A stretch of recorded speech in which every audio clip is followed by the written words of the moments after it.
এই ফ্যাট ক্যালিক্সটা দিয়ে কিভাবে এই বস্তুটার ব্যাসার্ধ এবং এই বস্তুটার বহি এবং অন্তর ব্যাসার্ধ পরিমাপ করা যায়। এর আগে আমরা ফ্যাট ক্যালিক্সের সম্পর্কে একটু জেনে নিই। দেখো তো, এই ফ্যাট ক্যালিক্সের দুইটা অংশ, একটা প্রধান স্কেল আরেকটা বার্নিয়ার স্কেল। এটা হচ্ছে বার্নিয়ার স্কেল।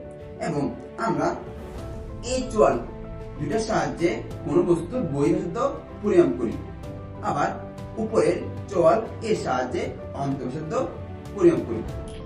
ও আবার এটার সাহায্যে আমরা কোনো সিলিন্ডারের বা কোনো একটি বস্তুর গভীরতা পরিমাপ করি। চলো এখন আমরা এই বস্তুটার আয়তন বের করা শিখব কেমনে, এই ফ্যাট ক্যালিপার এর সাহায্যে। বার্নিয়ার স্কেলের সাহায্যে এই বস্তুটার ব্যাস পরিমাপ করার জন্য আমরা সূত্র জানি যে D equal to M plus B into BC minus plus minus E.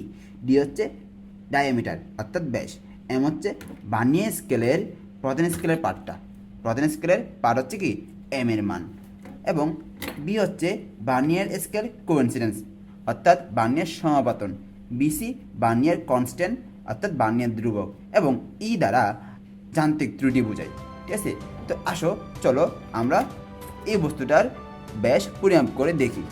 স্কেলের মধ্যে কোনো এরর বা ত্রুটি আছে কিনা সেটা আমরা বুঝতে পারবো যে যদি বার্নিয়ার স্কেলের দাগ সংখ্যাটা অর্থাৎ শূন্য দাগটা যদি প্রধান স্কেলের শূন্য দাগের সাথে মিলে যায় তাহলে কোনো ত্রুটি থাকবে না। তো এখানে বার্নিয়ার স্কেলের শূন্য দাগটা প্রধান স্কেলের শূন্য দাগের সাথে মিলে গেছে, অর্থাৎ এই বার্নিয়ার স্কেলের কোনো ত্রুটি নাই। বস্তুটাকে একটু চোয়ালের মধ্যে আবদ্ধ করব, আবদ্ধ করার পর একটু স্ক্রুটাকে ঘুরিয়ে নিব যাতে এটা কি বস্তুটা শক্তভাবে আবদ্ধ থাকে।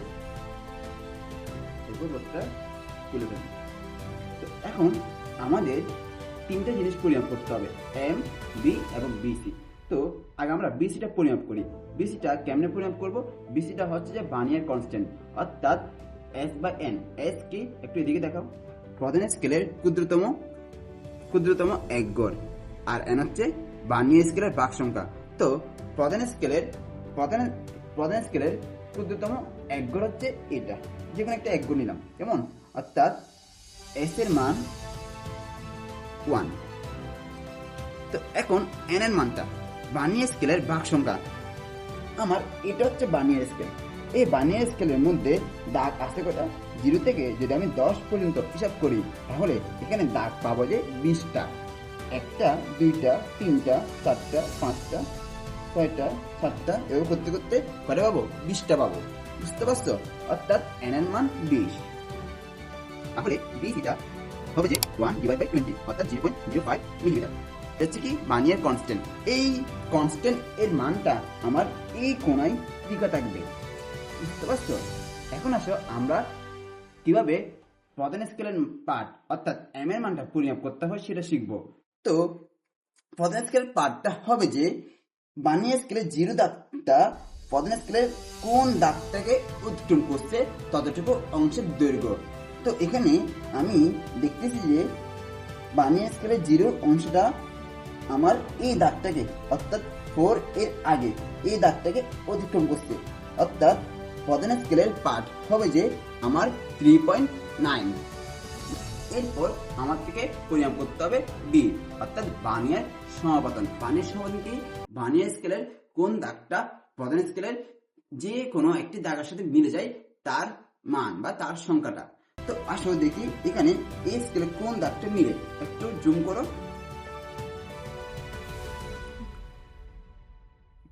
এখানে আমরা দেখতেছি যে 2 এর পরে অর্থাৎ 2 এবং 3 এর মাঝখানের দাগটা প্রধান স্কেলের দাগের সাথে মিলে গেছে, অর্থাৎ বার্নিয়ার স্কেলের 2 এবং 3 এর মাঝে যে দাগটা আছে সেটা কি প্রধান স্কেলের দাগের সাথে মিলে গেছে, অর্থাৎ আমার বি এর মানটা হবে যে 1 2 3 4 5, অর্থাৎ এতটুকু দাগ সংখ্যা অর্থাৎ 5 নাম্বার বা 5। তাহলে বি এর মানটা হবে 5। এখন আমরা হিসাব করবো এম এর মানটা পাচ্ছি যে 3.9 মিলিমিটার, বিটা পেলাম 5 এবং বিসিটা পরিমাপ করে পাচ্ছি যে 0.05 এবং আমার বার্নিয়ার স্কেলের কোনো ত্রুটি নাই অর্থাৎ এর মান 0। তো আমরা হিসাব করে পাবো যে 3.9 প্লাস 5 ইন্টু 0.05 অর্থাৎ আমার এই বস্তুটার ব্যাস হচ্ছে 4.15 মিলিমিটার। তো আমি ব্যাস যদি বের করতে পারি তাহলে এই বস্তুটার ব্যাসার্ধ বের করতে পারবো। ব্যাসার্ধ হবে যে ব্যাসের অর্ধেক।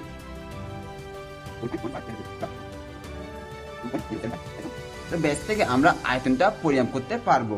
তো আসো এর আগে এই ব্যাসটাকে মিটার নিতে হবে। তাহলে মিটার নিলে 0.075 10⁻³ মিটার। সুতরাং আয়তন হবে যে কোনো গোলাকার বস্তুর আয়তনের সূত্র b = 4/3 পাই r কিউব।